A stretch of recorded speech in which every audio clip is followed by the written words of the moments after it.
and humbled by this, and I promise all your checks are in the mail. Yeah, I mean that. Now, I want to say that I spent a chunk of my childhood in orphanages and foster homes, and so there was that experience, and unfortunately there was the fallout from it. But what I found was a fallout shelter. And what was that? It was the library. And all the books that were waiting there to befriend me.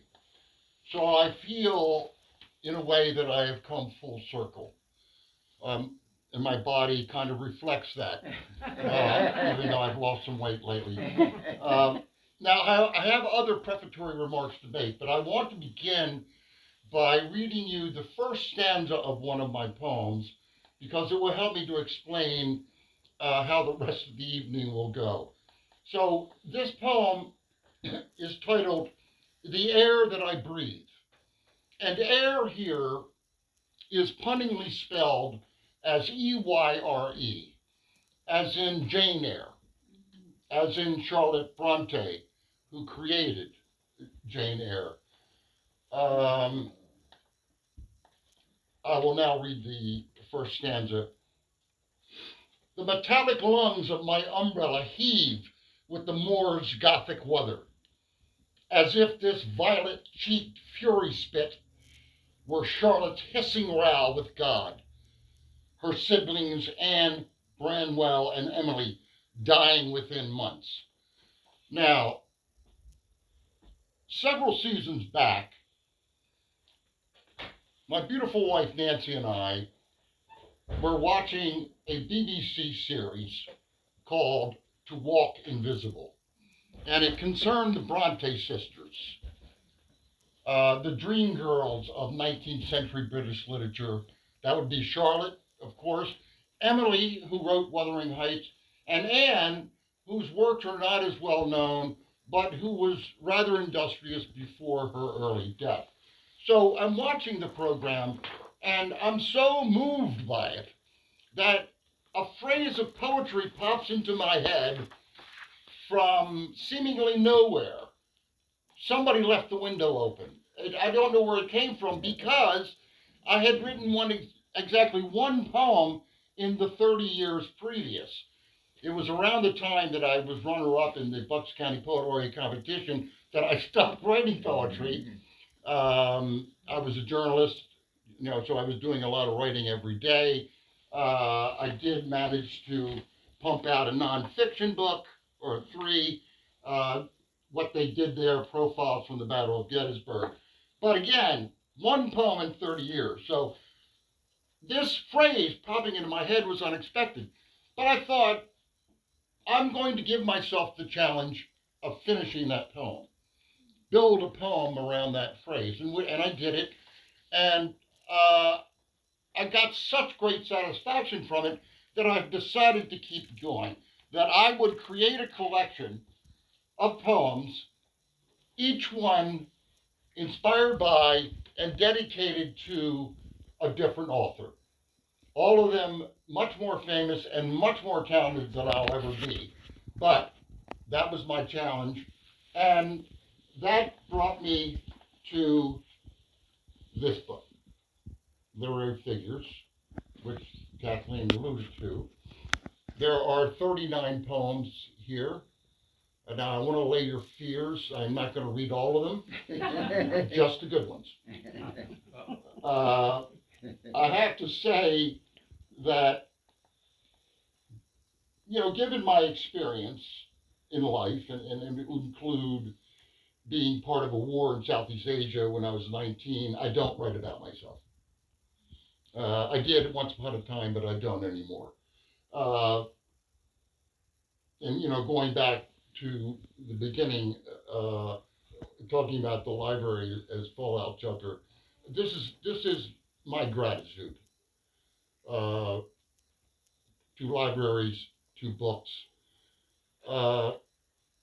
Now, before I begin reading in earnest, I have to thank Kathleen Mulholland, for affording me this opportunity. And when it's all over, I hope that she is still on speaking terms with the library higher-ups. And so let's begin. Twain shall meet, to Samuel L. Clemens. He combs his frisky mustache where the jokes get caked in and says, "You won't get far on that raft, young blood. Why, I've seen better wood laughed off the river by currents of cold-blooded humor. Splinters by sundown, I wager.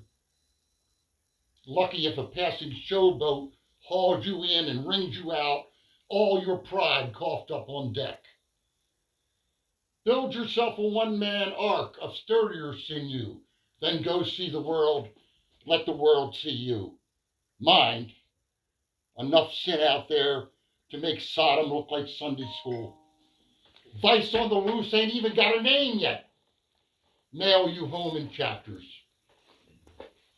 Just hope you can swim is all."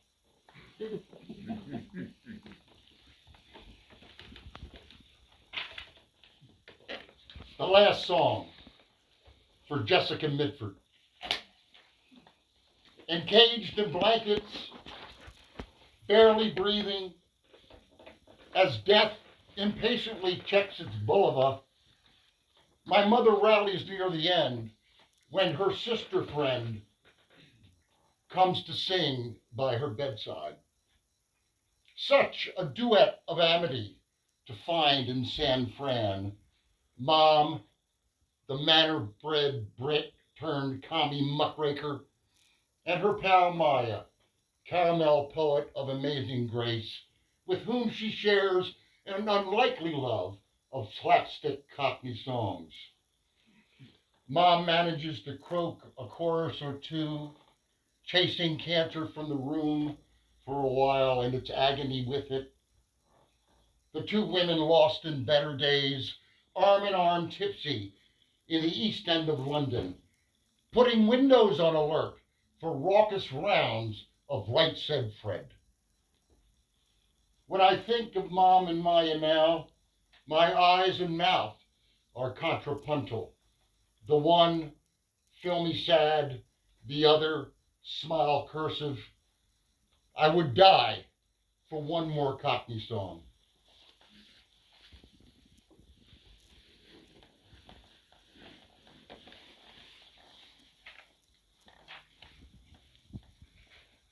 An Italian chemist at Auschwitz. For Primo Levi. He earned his doctorate in Turin, spoke with loud hands of the opera and the sciences at his favorite cafe, laughed away the pencil mustache of cappuccino foam, not so different from his peers, except he was Jewish. Circumcised, circumscribed, in a land dyed fascist grim. Shipped off then to bleakest Poland, his arm tattooed with hell's phone number, lest he forget what he was and would remain. One more citizen in a city of bones. But what he figured out was the molecular music of survival. Bartered bread here, smuggled soup there, scraps from the periodic table, just enough to trick death on its daily rounds. After liberation, one of the few to walk out beneath the reclaimed sun, he wrote it all down in vow-engorged Italian, weeping into the cappuccino kept warm until his return amid the living.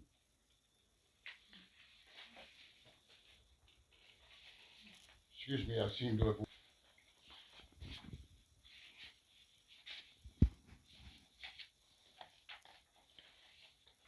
Okay, this is embarrassing. But I will go on. My wife will look for it. I don't know which one. Nurse's Station. Excuse me. The air that I breathe for Charlotte Bronte. The metallic lungs of my umbrella heave with the moor's Gothic weather, as if this violet-cheeked fury spit were Charlotte's hissing row with God, her siblings Anne, Bramwell, and Emily dying within months. Once at the hilltop parsonage, I see her pace the floor to shoe scrape over grief and guilt, governess of this ghost manse, only pausing for a hopeful gaze beyond to catch Emily's doomed lovers, Heathcliff and Cathy, delirious in the raw hereabouts. My day trip more and more intrusive, I nod adieu. An antique moon curtains windows.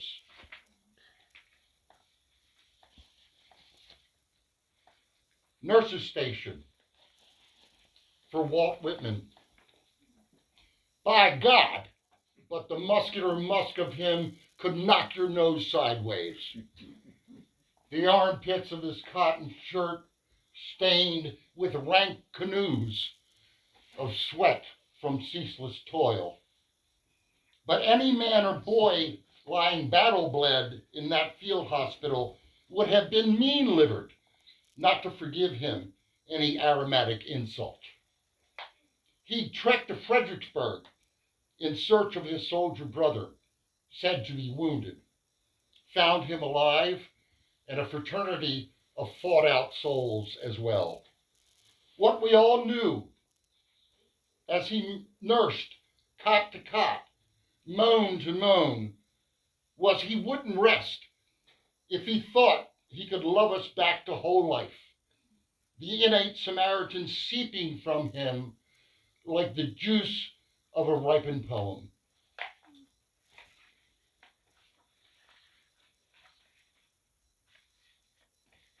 Excuse me again.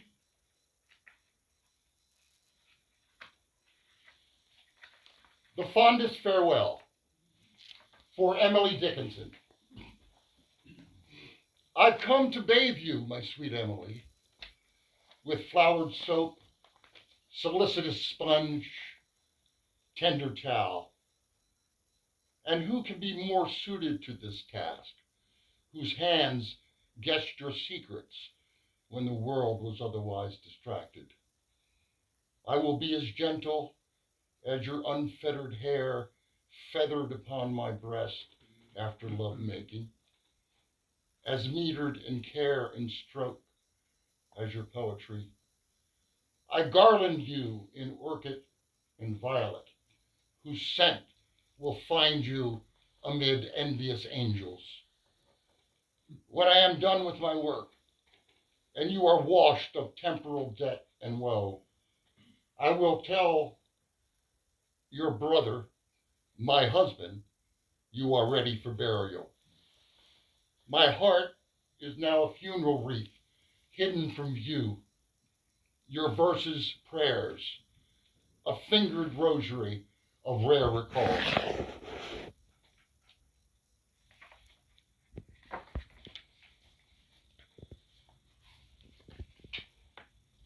Excuse me again. If the gumshoe fits, for Raymond Chandler. A savvy Seamus avoids any bed with a client in it. Might get you killed deader than a stubbed out Chesterfield. So Marlowe might have known better when Salome Odell swanned in, her perfume reshaping the air of his office in a come-on mist. The next sound he heard was her morning voice, throaty and dream-tipsy, a woodwind talking in its sleep. Double cross came surely as Satan loves spicy food. Marlowe emerged with one arm in a sling, stiletto heel in his pride, and the belief some dame should come with a warning label. No, honey. No. You need a set list. I did. I Did have one. And I don't know what happened to it. Roadkill for Neil Cassidy.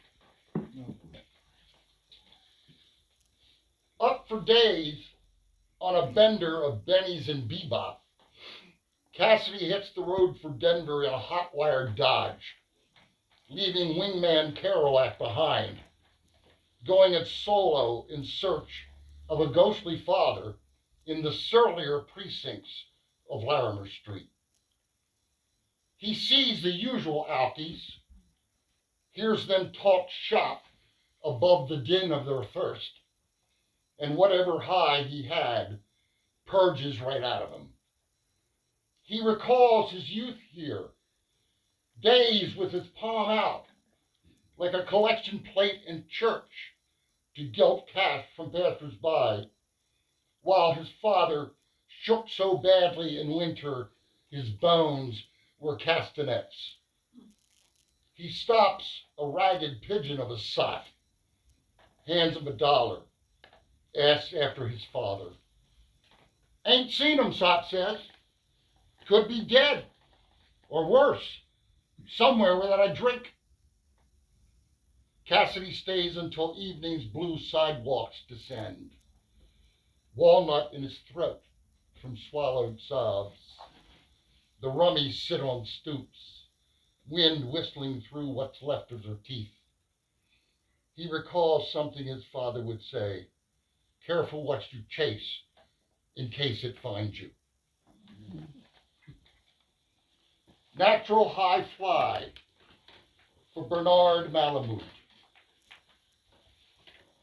Wonder Boy wasn't just a baseball bat, but electrified lumber, carpentered by Roy Hobbs himself from the magnetic carcass of a tree cleaved by lightning. Atheists will scoff all they like, but when old Roy neared the plate bearing that sanded down myth, the bleachers got religion, as if Jesus had just been called up from the minors. You could see a pitcher's lips moving, mumbled sins confessed, lest a return to sender bottle rocket come off Wonder Boy to leave just a puddle of uniform on the mound.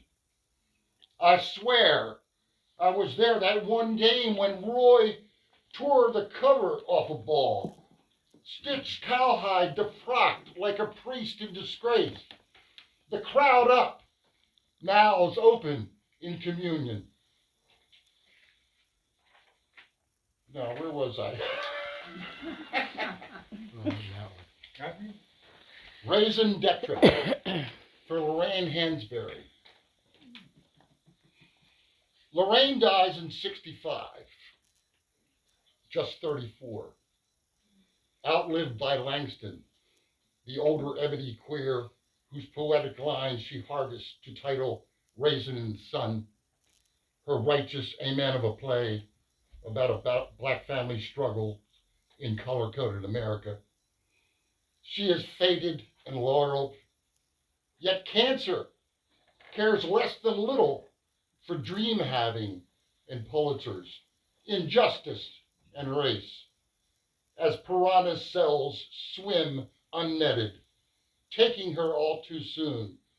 How soon? Too soon. 2 years on, Langston himself is gone. Some nights up in Harlem, you might just hear a soulful seraphim keening Godspeed, brownstones proud as pallbearers under the vinegar rain.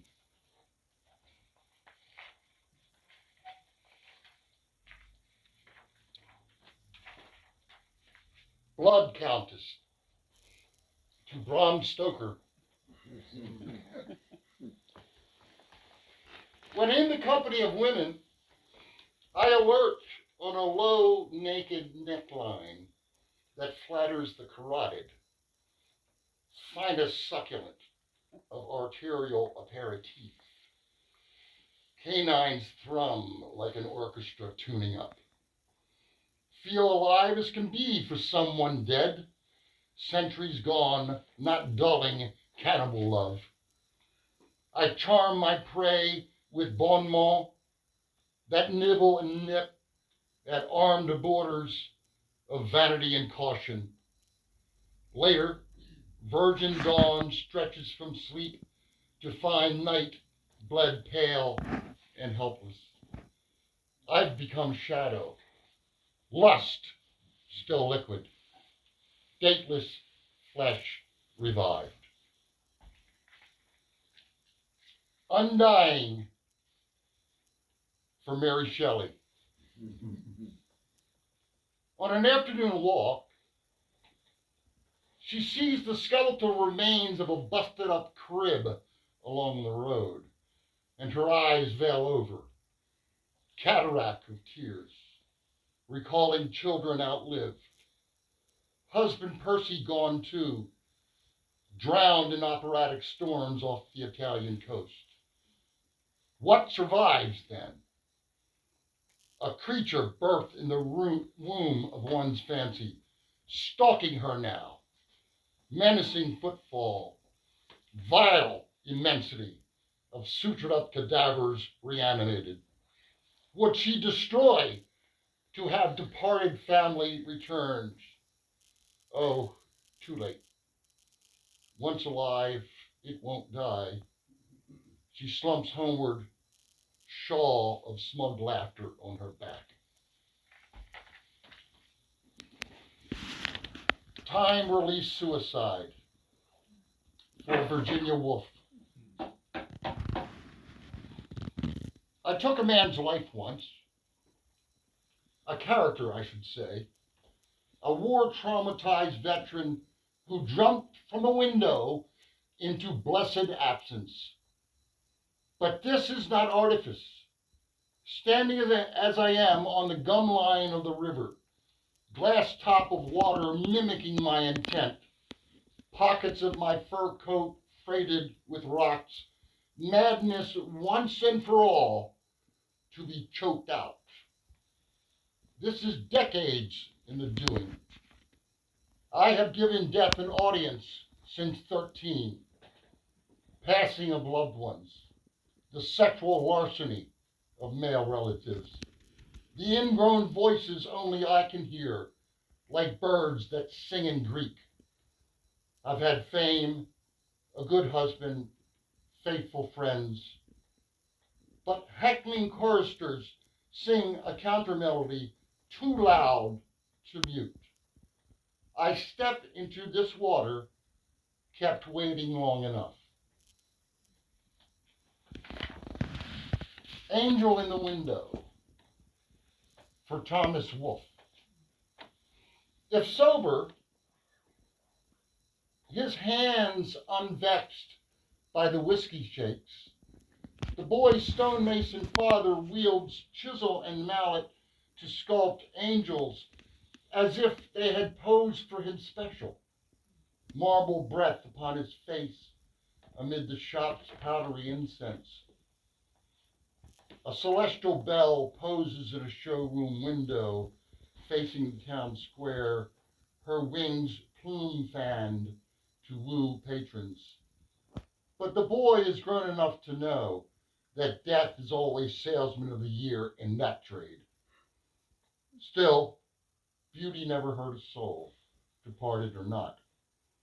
His daddy's toil congregates in cemeteries and churchyards, yet the son inherits not a whit of this art. Rather, he is blessed by a fierce hallelujah of heaven-rained language. If alive, the old man would smile to see look homeward angel in bookshop windows. Sentence fragments to Ernest Hemingway. 1918. Unhinged Europe on suicide watch. Amid the maelstrom, a beardless action verb of a Yankee teenager speed steering an ambulance. He hits the front lines in Italy, and the front lines hit back. Meat-seeking shrapnel leaving terrible teeth marks on both his legs. Thus does the writing life begin, sired of stubborn bone and sinew, short, sharp pangs of sentences mad to prove themselves. How are we doing for time?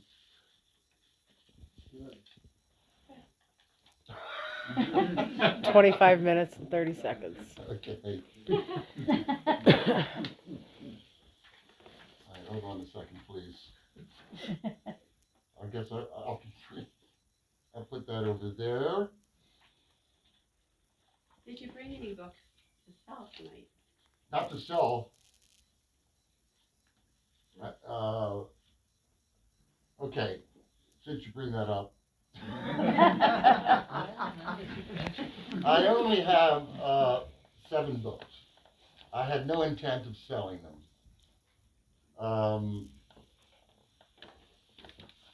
I wanted to gift them. I'll make that decision later. I wasn't thinking very mercenary. But you didn't give yourself enough time either to order enough. Well, thanks, honey.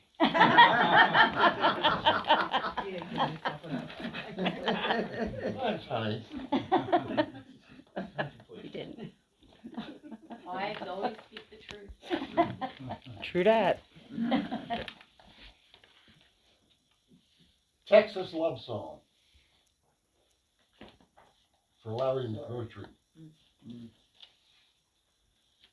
Saw a small blonde scalp hanging from a half-breed Comanchero's lance like a bloodied orchid, and was tempted to kill him dead as if he'd never drawn breath.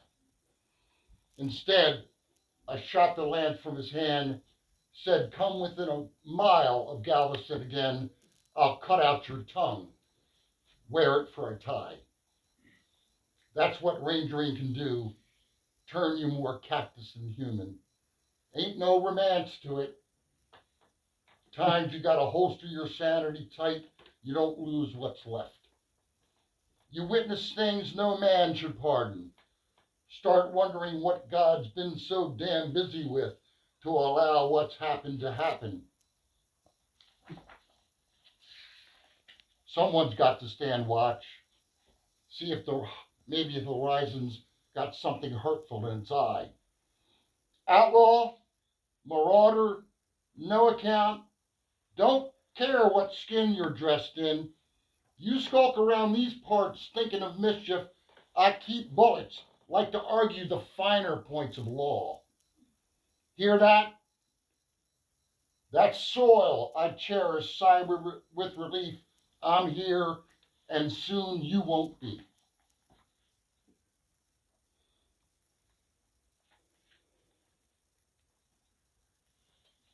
Patience, please.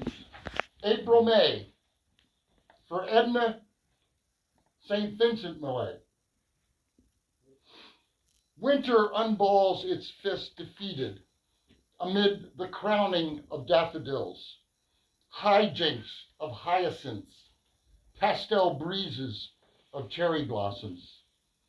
Is spring godcraft, angel-scented air of divine industry, or willful nature's wild intuition, fragrant chaos visited upon lovers? Believe what you like. Only breathe until your lungs balloon ecstatic with the sumptuous somethingness of it all, the big, gentle bang of April, May. A lot of lip for Dorothy Parker. I'm not happy with this moon. Pale, non-alcoholic, unromantic, slumped against the wall of the sky like a miserable party guest.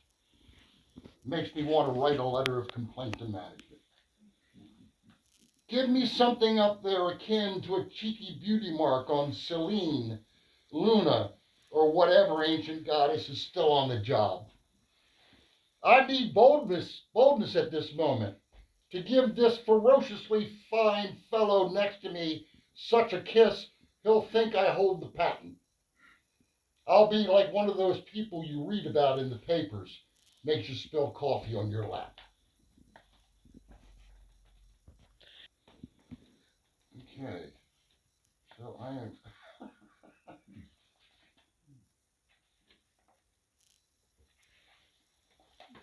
Battle cries for Stephen Crane. I learned war by ear.